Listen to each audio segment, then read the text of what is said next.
Según cuenta la leyenda, en algunos hospitales de Estados Unidos utilizan unas pulseras de color negro para marcar a la hora que falleció una persona y cuál fue el motivo de su muerte. Si ves a alguien con una de estas pulseras, podrías estar junto a un fantasma. Thomas era un joven médico que trabajaba de interno en un frío hospital de Dakota del Norte.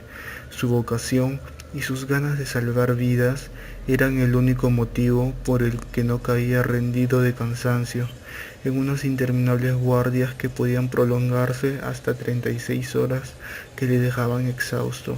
Aquella noche había sido especialmente dura.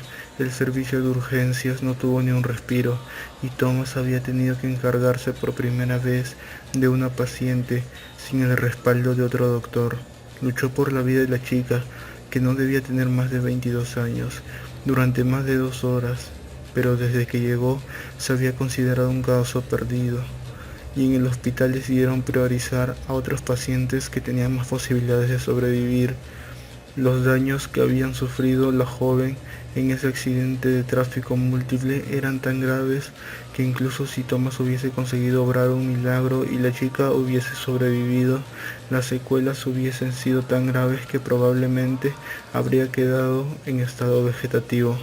Los médicos más experimentados del hospital habían acudido en la ayuda de los otros accidentados y decidieron bautizar a Thomas con un caso imposible para que un primer fracaso le hiciera comprender lo dura que es su profesión y no empezara a creérselo demasiado, además priorizando a otros heridos que habían conseguido salvar la vida de 3 personas en lo que había sido el peor accidente de tráfico que habían registrado las carreteras de la región en meses. Thomas era consciente de que la chica probablemente nunca tuvo posibilidades de sobrevivir, pero aún así se sentía destrozado por dentro y tuvo que tragar saliva para contenerse las ganas de llorar.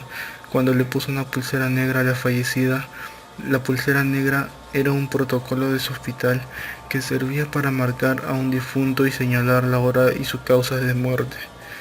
Normalmente eran las enfermeras quienes se encargaban de rellenar los datos y ponerle la pulsera antes de mandar a un cadáver a la morgue, pero Thomas pensó que haciéndolo él, el recuerdo de su primer fracaso le serviría para aprender y avanzar en la que puede llegar a ser una de las profesiones más duras. Memorizó cada una de las facciones de la chica y la cubrió con una sábana para que uno de los celadores se la llevara en una camilla por un interminable pasillo que conducía al depósito de cadáveres. Al final su turno, Thomas parecía un zombie, su cara demacrada por el cansancio y el fuerte impacto emocional de perder a su primer paciente le habían dejado destrozado. No era la primera vez que alguien se moría en una mesa de operaciones frente a él, pero esta era la primera vez que él era el doctor al mando y el único responsable. En su mente repasaba todos y cada uno de sus movimientos y trataba de buscar cuál fue su error o si había algo más que pudiera hacer o que pudiera haber hecho, pero incluso él mismo sabía que su proceder había sido impecable y que cuando a alguien le llega la hora es imposible luchar contra el destino. Cabizbajo y caminando casi dormido, entró al ascensor. Se dirigía a la 7ª planta donde tendía su ropa. Lo único que quería era cambiarse e irse a dormir a la residencia que estaba a pocas calles del edificio del hospital. Eran las 4 de la mañana y el hospital parecía vacío, tan absorto. Estaba en sus pensamientos que casi ni se dio cuenta de que alguien dentro del ascensor, cuando entró, una mujer le saludó. Uf, y yo creía que tenía mala cara. Chico, ¿pero qué te ha pasado? Thomas se giró y vio a una mujer de unos 40 años que le sonreía. Estaba casi tan pálida como él, y aunque no tenía muchas ganas de conversar, la contestó. Hoy ha sido un día muy duro. No sé ni cómo todavía sigo de pie. Además he perdido a mi primer paciente, le dijo mientras ponía un gasto que denotaba que estaba a punto de echarse a llorar.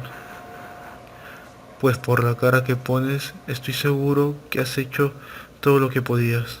No seas tan duro contigo mismo. Muchas gracias. Probablemente mañana pueda verlo de otra forma, dijo Thomas, mientras se giraba a ver por qué se había abierto la puerta del ascensor en una planta que ninguno de los dos había marcado. Al mirar fuera, vio la silueta de una joven en mitad del pasillo. Al terminar de abrirse la puerta del ascensor, comenzó a girarse lentamente hacia ellos. Thomas, al ver la cara de la chica, dio un salto hacia atrás y pegó la espalda a la pared del ascensor, mientras señalaba a la chica que había afuera y trataba de decir algo sin conseguir articular palabra. De repente pareció recuperar el control de su cuerpo y se abalanzó hacia el panel del ascensor, presionando repetidamente el botón que cerraba las puertas. La mujer que había en el interior del ascensor se quedó mirándole perpleja. Cuando la puerta se cerró, cuando faltaba menos de 1 metro para que la joven que había afuera entrara en el ascensor, Thomas dijo: esa chica, dijo tartamudeando del susto. Yo mismo la vi morir. No puede ser. No puede hacer nada para salvarla. Y le puse esa pulsera negra. La mujer, que se había mantenido pegada a la pared, sonrió y mientras levantaba el brazo le preguntó: ¿una pulsera como esta? Thomas se giró a mirarla y vio como en su muñeca había una pulsera de color negro, idéntica a las que usan en el hospital. El joven médico se desmayó del susto y en su caída agarró fugazmente el brazo que la mujer le mostraba, con la que había compartido la charla en el ascensor. Minutos después encontraron a Thomas aún desfallecido en el suelo del ascensor. Todos atribuyeron su desmayo al cansancio, pero él sabía que lo que había pasado era real. En su mano tenía una pulsera negra que había arrancado sin querer del brazo de la mujer que había en el ascensor, mientras caía desmayado. Después, al revisar la pulsera, pudo comprobar que la mujer había fallecido 2 años antes en un accidente de tráfico muy similar al de la chica que quiso salvar. Si te gustó el video, dame pulgar arriba y suscríbete. Únete a mis redes sociales para estar más en contacto. Y déjame en los comentarios qué tema quieres que hablemos en el siguiente video. Este fue Tu Mundo Paranormal.